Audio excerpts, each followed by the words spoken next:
लंबे बाल, सजी हुई दाढ़ी, आंखों पर चश्मा, सफेद धोती बनियान, हाथ में एक डंडा और पैरों में महज एक जोड़ी चप्पल। टेढ़े मेढ़े पथरीले रास्तों से होकर गांव का भ्रमण करने वाला यह साधारण सा दिखने वाला शख्स कोई और नहीं बल्कि झारखंड के मुख्यमंत्री हेमंत सोरेन हैं। हेमंत सोरेन जो दिशोम गुरु शिबू सोरेन के पुत्र हैं, जिनकी रगों में संघर्ष और जुझारूपन का वह लहू बहता है जिसने आदिवासी अस्मिता और अधिकारों के लिए जीवन समर्पित किया। भला वह अपने गांव और मिट्टी से कैसे दूर रह सकता है? आखिर ये वही नेमरा गांव है जहां गुरुजी का जन्म हुआ, जहां उन्होंने अपने पिता की हत्या के बाद हक और अधिकार की लड़ाई का बिगुल फूंका था। यही नेमरा गांव है जिसे लोग दिशोम गुरु की आत्मा का ठिकाना मानते हैं। यहाँ मुख्यमंत्री हेमंत सोरेन बतौर पुत्र केवल पिता के श्राद्ध कर्म में शामिल नहीं है, बल्कि गांव की मिट्टी की खुशबू, लोगों की बोली और आदिवासी जीवन शैली को भी जी रहे हैं। सुबह सवेरे धार्मिक अनुष्ठानों में भाग लेने के बाद वे उसी धोती बनियान और चप्पल जैसे सादगी पूर्ण पहनावे में गांव की गलियों और पगडंडियों पर निकल पड़ते हैं। कहीं धान रोपने का नजारा देखने रुक जाते हैं तो कहीं अपने रिश्तेदारों और ग्रामीणों से आत्मीय मुलाकात करते हैं। मुख्यमंत्री का यह रूप, जिसे शायद लोग पहली बार इतनी नजदीक से देख रहे हैं, राजनीति और सत्ता से इतर है। यहाँ वे केवल एक ग्रामीण युवक की तरह दिखाई देते हैं जो अपने लोगों के बीच सहज और बिना औपचारिकताओं के घुल मिल रहा हो। गांव की गलियों में चलते, किसानों से बातचीत करते और जल जंगल जमीन के मुद्दों पर चर्चा करते हुए उनके व्यक्तित्व में पिता की विरासत की स्पष्ट झलक मिलती है। यह रिश्ता केवल खून का नहीं बल्कि विचारों, सिद्धांतों और सेवा की प्रतिबद्धता का है।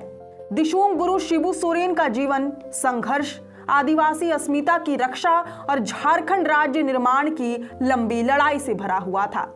हेमंत सोरेन के कदमों में उस संघर्ष की स्मृति भी नजर आती है। नेमरा की पगडंडियों पर चलते हेमंत सोरेन के लिए यह कोई औपचारिक सरकारी दौरा नहीं बल्कि अपनी जड़ों तक लौटने का एक सच्चा अनुभव है। उनका बचपन इसी गांव की मिट्टी में बीता, जहां सुबह की ठंडी हवा, खेतों की हरियाली और नदी की कलकल उनका रोज का साथी थे। आज भी मुख्यमंत्री की व्यस्त राजनीतिक दिनचर्या के बीच यह मिट्टी उन्हें वही अपनापन देती है जिसे पद या सत्ता नहीं, केवल घर लौटा सकता है।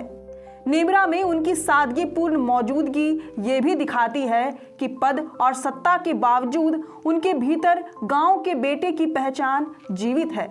श्राद्ध कर्म के इन दिनों में वे ग्रामीणों की समस्याएं भी सुन रहे हैं। किसानों की चुनौतियां, गांव की बुनियादी जरूरतें और जल जंगल जमीन के संरक्षण जैसे मुद्दे उनकी बातचीत का हिस्सा बनते हैं। हालांकि यह कोई औपचारिक सरकारी दौरा नहीं है, लेकिन बातचीत में ग्रामीण विकास और पर्यावरण संरक्षण जैसे मुद्दे स्वाभाविक रूप से सामने आ जाते हैं। ग्रामीण बताते हैं कि उनके इस सादगीपूर्ण अंदाज में वही अपनापन है जो दशकों पहले उन्होंने गुरुजी में देखा था। वही धरती से जुड़ाव, वही सीधा संवाद और वही सहजता। ग्रामीणों के बीच उनकी यह सहज मौजूदगी उन्हें केवल एक मुख्यमंत्री के रूप में नहीं बल्कि उस बेटे के रूप में पेश करती है जिसने अपने पिता से जनता की सेवा और अधिकारों की रक्षा का संकल्प पाया है। नेमरा का यह दौरा भले ही श्राद्ध कर्म का हिस्सा हो, लेकिन इस यात्रा में सत्ता की औपचारिकता नहीं बल्कि मिट्टी की सौंधी खुशबू है। घोषणा पत्रों के शब्द नहीं बल्कि गांव की भाषा और बोली में संवाद है। यह उस रिश्ते की याद दिलाता है जो सत्ता से ऊपर है, एक बेटे का अपने पिता और अपनी धरती से जुड़ा। हेमंत सोरेन के लिए यह न सिर्फ श्रद्धांजलि का अवसर है बल्कि उस विरासत को अपने जीवन में जीने का भी पल है जिसे उनके पिता ने दशकों तक निभाया और जिसके लिए संघर्ष किया। और शायद यही वजह है कि नेमरा के लोग मुख्यमंत्री हेमंत सोरेन में गुरुजी की परछाई देख पाते हैं।